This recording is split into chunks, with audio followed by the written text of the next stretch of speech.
ओम शांति।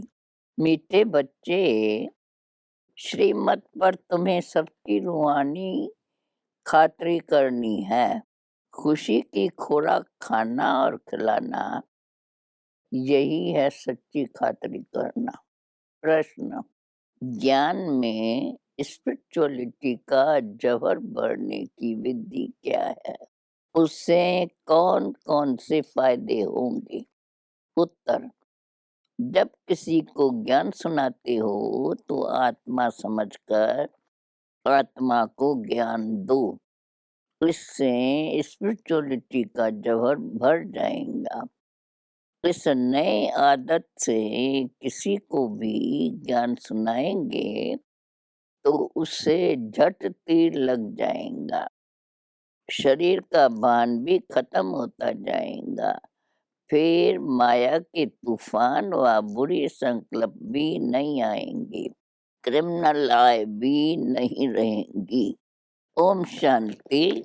ज्ञान का तीसरा नेत्र देने वाले रूहानी बाप बैठ रूहानी बच्चों को समझाते हैं। ज्ञान का तीसरा नेत्र सिवाय बाप के और कोई दे नहीं सकता।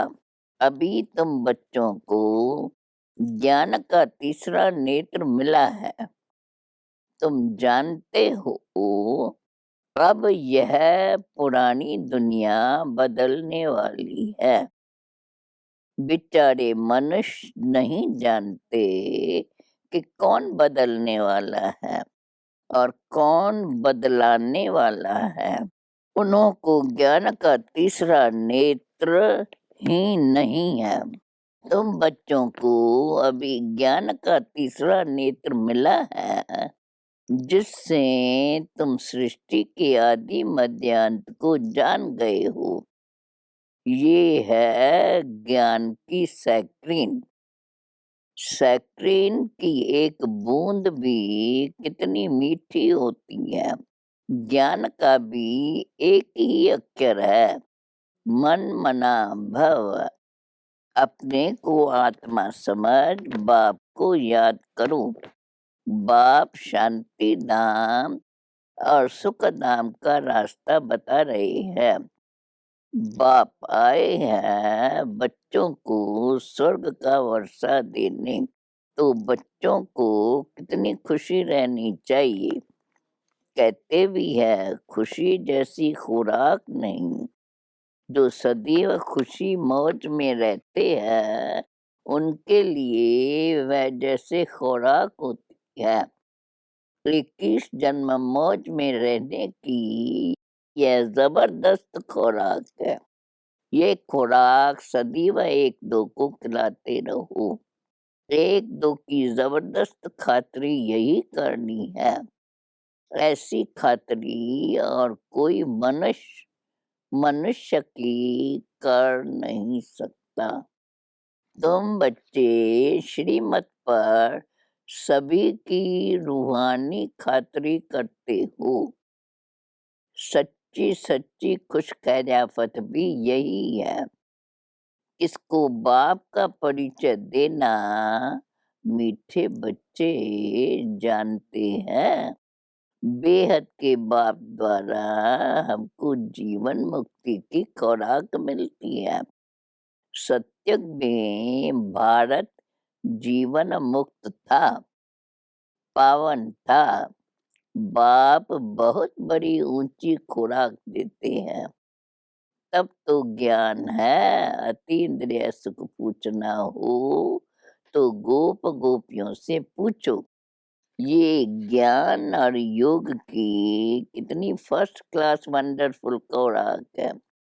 ये खुराक एक ही रूहानी सर्जन के पास है और किसको इस खुराक का मालूम नहीं है। बाप कहते हैं मीठे बच्चों, तुम्हारे लिए हथेली पर सौगात ले आया हूँ। कौन सी? मुक्ति, जीवन मुक्ति की। यह सौगात मेरे पास ही रहती है। कल्प कल्प मैं ही आकर तुमको देता हूँ, फिर रावण छीन लेता है। तो अभी तुम बच्चों को कितनी खुशी का पारा चढ़ा रहना चाहिए। तुम जानते हो, हमारा एक ही बाप टीचर और सच्चा सच्चा सतगुरु है, जो हमको साथ ले जाता है। मोस्ट बिलवेड बाप से विश्व की बादशाही मिलती है। ये कम बात है क्या? सदैव हर्षित रहना चाहिए। Godly student life is the best. यह अभी का ही गायन है। फिर नई दुनिया में भी तुम सदैव खुशियां मनाते रहेंगे। दुनिया नहीं जानती कि सच्ची सच्ची खुशियां कब मनाई जाएंगी। मनुष्यों को तो सत्य का ज्ञान ही नहीं, तो यहाँ ही मनाते रहते हैं। परंतु इस पुराने तमो प्रधान दुनिया में खुशी कहाँ से आई? यहाँ तो त्राय त्राय करते रहते हैं। कितनी दुख की दुनिया है। बाप तुम बच्चों को कितना सहज रास्ता बताते हैं।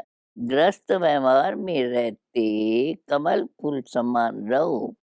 धंधा धूरी याद करते भी मुझे याद करते रहो।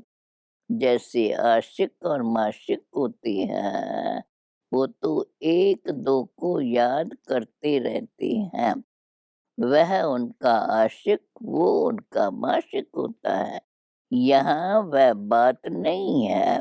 यहाँ तो तुम सभी एक माशूक के जन्म जन्मांतर के आशिक होकर रहते हो।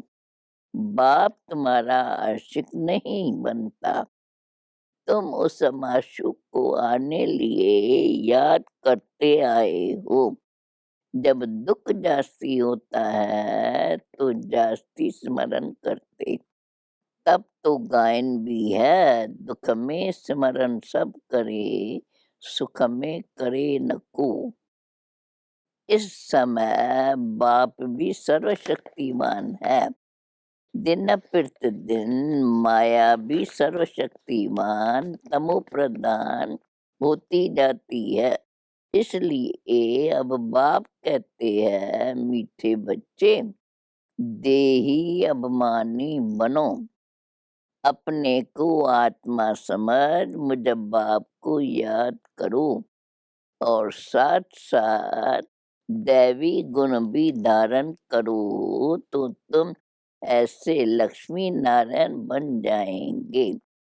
इस पढ़ाई में मुख्य बात है ही याद की। ऊंच ते ऊंच बाप को बहुत प्यार और स्नेह से याद करना चाहिए। वह बाप ही नई दुनिया स्थापन करने वाला है। बाप कहते हैं, मैं आया हूँ तुम बच्चों को विश्व का मालिक बनाने। इसलिए अब मुझे याद करो, तो तुम्हारे अनेक जन्मों के पाप कट जाए। पतित पावन बाप को ही बुलाते हैं ना।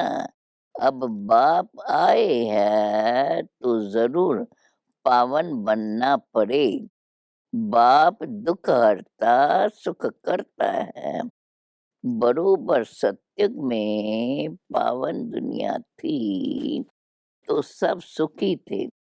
अभी बाप फिर से कहते, बच्चे शांति धाम और सुख धाम को याद करते रहो। अभी है संगम युग। खेवैया तुमको इस पार से उस पार ले जाते हैं। नैया कोई एक नहीं, सारी दुनिया जैसे एक बड़ा झाड़ है। उसको पार ले जाते हैं। अभी तुम मीठे बच्चों को कितनी खुशियाँ होनी चाहिए। तुम्हारे लिए तो सदैव खुशी ही खुशी है। बेहद का बाप तुमको पढ़ा रहे हैं। वाह! ये तो कब नहीं सुना, न पढ़ा। भगवानो वाच्य। तुम रूहानी बच्चों को राजयोग सिखा रहा हूँ, तो पूरी रीत सीखना है। अपने को देखना है, मैं उत्तम हूँ, मध्यम हूँ या कनिष्ठ हूँ। बाप कहते हैं, अपने को देखो, मैं ऊंच पद पाने के लायक हूँ। रूहानी सर्विस करता हूँ। क्यों? बाप कहते बच्चे सर्विसेबल बनो और फॉलो करो। मैं आया ही हूँ सर्विस के लिए। रोज सर्विस करता हूँ, इसलिए ही यह रथ लिया है। इनका रथ बीमार पड़ जाता है, तो मैं इनमें बैठ मुरली लिखता हूँ। मुख से तो बोल नहीं सकते, तो मैं लिख देता हूँ, ताकि बच्चों के लिए मुरली मिस न हो। तो मैं भी सर्विस पर हूँ ना। ये है रूहानी सर्विस। तुम भी बाप की सर्विस में लग जाओ। On God fatherly service. सारे विश्व का मालिक ही तुमको विश्व का मालिक बनाने आए हैं। जो अच्छा पुरुषार्थ करते हैं, उनको महावीर कहा जाता है। जो बाबा के डायरेक्शन पर चलते हैं। बाप का फरमान है, अपने को आत्मा समझ, भाई भाई देखो। इस शरीर को भूल जाओ। बाबा भी शरीरों को नहीं देखते। बाप कहते हैं, मैं शरीर में आया हूँ, लोन लिया हुआ है। शरीर के साथ ही आत्मा पढ़ सकती है। बाबा की बैठक यहाँ है। ये है अकाल तख्त। आत्मा अकाल मूरत है। आत्मा कब छोटी बड़ी नहीं होती। शरीर छोटा बड़ा होता है। जो भी आत्माएं हैं, उन सभी का तख्त ये बिरकुटी का बीच है। शरीर तो सभी के भिन्न भिन्न होते हैं। किसको अकाल तख्त पुरुष का है, किसका अकाल तख्त स्त्री का है, किसका अकाल तख्त बच्चे का है। बाप बैठ बच्चों को रूहानी ड्रिल सिखलाते हैं। जब कोई से बात करो, तो पहले अपने को आत्मा समझो। हम आत्मा फलाने भाई से बात करती है। बाप का पैगाम देती है कि विश्व बाबा को याद करो। याद से ही कट उतरनी है। सोने में जब अलाय बढ़ती है, तो सोने की वैल्यू ही कम हो जाती है। तुम आत्माओं को अब ज्ञान का तीसरा नेत्र मिला है। उस नेत्र से अपने भाइयों को देखो। भाई भाई को देखने से कर्म इंद्रियां कभी चंचल नहीं होंगी। राज भाग लेना है, विश्व का मालिक बनना है, तो यह मेहनत करो। भाई भाई समझ सभी को ज्ञान दो, तो फिर यह आदत पक्की हो जाएंगी। सच्चे सच्चे ब्रदर्स तुम सभी हो। बाप भी ऊपर से आए हैं, तुम भी आए हो। बाप बच्चों सहित सर्विस कर रही है। सर्विस करने की बाप हिम्मत देते हैं। हिम्मते मर्दा मदद दे बाप। तो यह प्रैक्टिस करनी है। मैं आत्मा भाई को पढ़ाता हूँ। आत्मा पढ़ती है ना, इसको स्पिरिचुअल नॉलेज कहा जाता है, जो रूहानी बाप से ही मिलते हैं। संगम पर ही बाप आकर ये नॉलेज देते हैं कि अपने को आत्मा समझो। तुम नंगे आए थे, फिर यहाँ शरीर धारण कर तुमने 84 जन पाठ बजाया है। अब फिर वापस चलना है। इसलिए अपने को आत्मा समझ भाई भाई की दृष्टि से देखना है। यह मेहनत करनी है, अपनी मेहनत करनी है। दूसरे में हमारा क्या जाता। चैरिटी बिगिंस एट होम, अर्थात पहले खुद को आत्मा समझ, फिर भाइयों को समझाओ तो अच्छी रीत तीर लगेगा। यह जहर भरना है, मेहनत करनी है, तब ही ऊंच पद पाएंगे। बाप आए ही है फल देने के लिए, तो मेहनत तो करनी पड़े, कुछ सहन भी करना पड़ता है। तुम्हें कोई उल्टी सुलटी बात बोले तो तुम चुप रहो। तुम चुप रहेंगे तो फिर दूसरा क्या करेगा। ताली दो हाथ से बजती है। एक ने मुख की ताली बजाई, दूसरा चुप कर दे तो वह आपे ही चुप हो जाएगा। ताली से ताली बजने से आवाज हो जाता है। बच्चों को एक दो का कल्याण करना है। बाप समझाते हैं बच्चे सदैव खुशी में रहना चाहिए हो। तो मन मना भव, अपने को आत्मा समझ बाप को याद करो। भाइयों अर्थात आत्माओं के तरफ देखो। भाइयों को भी यह नॉलेज दो। यह टेव माना आदत पड़ जाने से फिर कभी क्रिमिनल आए धोखा नहीं देंगी। ज्ञान के तीसरे नेत्र से तीसरे नेत्र को देखो। बाबा भी तुम्हारी आत्मा को ही देखते हैं।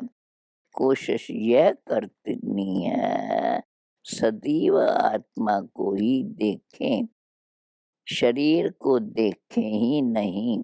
योग कराते हो तो भी अपने को आत्मा समझ भाइयों को देखते रहेंगे तो सर्विस अच्छी होगी। बाबा ने कहा है भाइयों को समझाओ।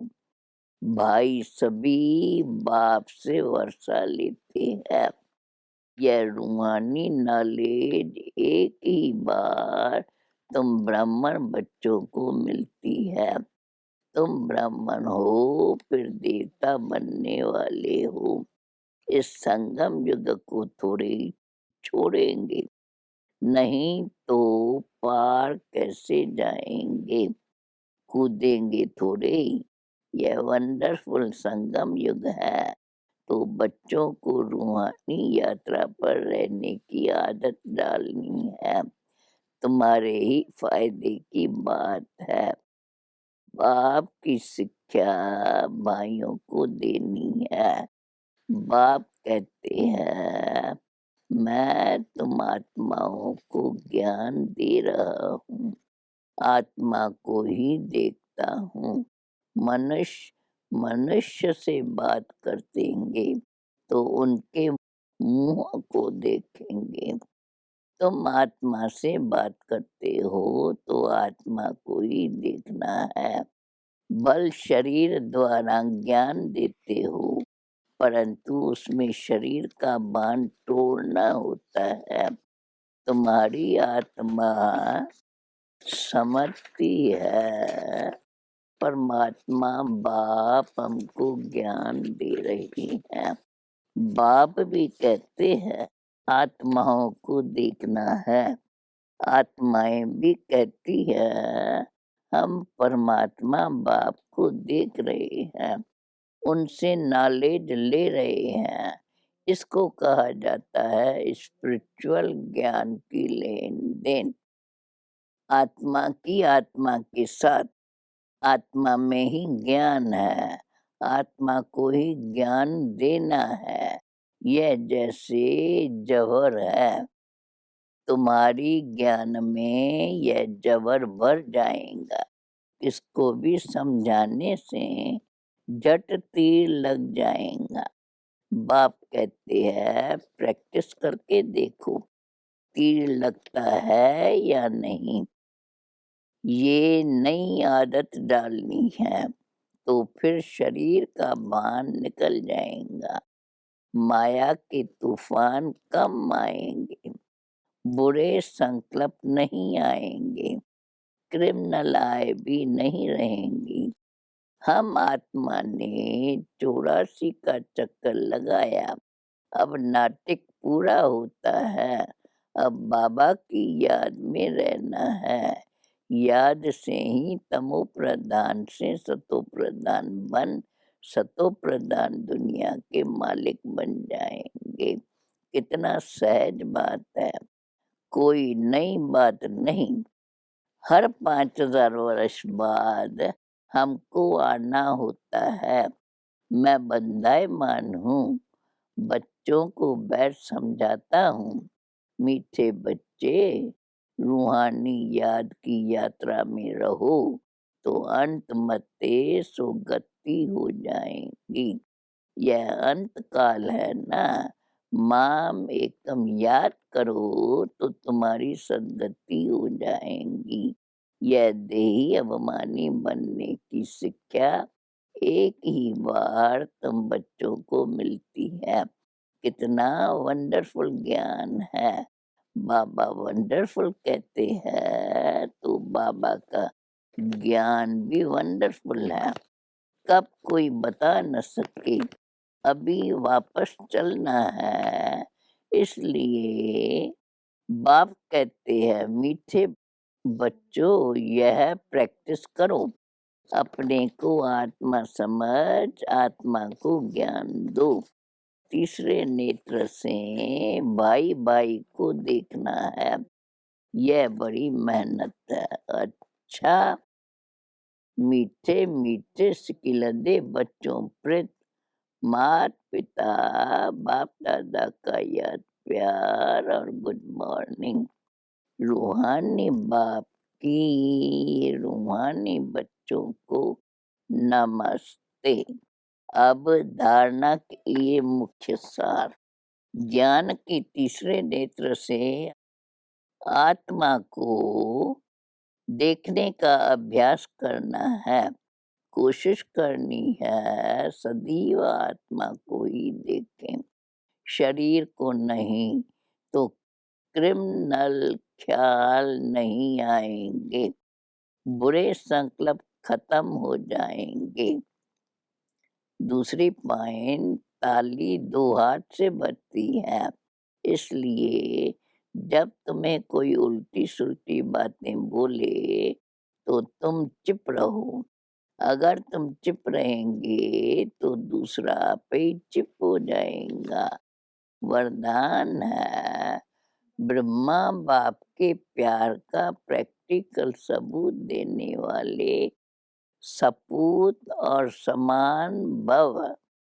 यदि कहते हो कि हम ब्रह्मा बाप से हमारा बहुत प्यार है, तो प्यार की निशानी है जिससे बाप का प्यार रहा उससे प्यार हो। जो भी कर्म करो, कर्म के पहले, बोल के पहले, संकल्प के पहले चेक करो यह ब्रह्मा बाप को प्रिय है। ब्रह्मा बाप की विशेष यही रही, जो सोचा वो किया, जो कहा वो किया। अपोजिशन होते भी सदा अपने पोजीशन पर सेट रहे, तो प्यार का प्रैक्टिकल सबूत देना अर्थात फॉलो फादर का सपूत और समान बनना। लास्ट में स्लोगन है, खुश नसीब आत्मा वह है जिसके संकल्प में भी दुख की लहर नहीं आती। लवलीन स्थिति का अनुभव करो। परमात्म प्यार अखुट है, अटल है, इतना है जो सर्व को प्राप्त हो सकता है। लेकिन परमात्म प्यार प्राप्त करने की विधि है न्यारा बनना। जितना न्यारा बनेंगे उतना परमात्म प्यार का अधिकार प्राप्त होगा। ऐसे न्यारे और प्यारी आत्माएं ही लवलीन स्थिति का अनुभव कर सकती है। ओम शांति।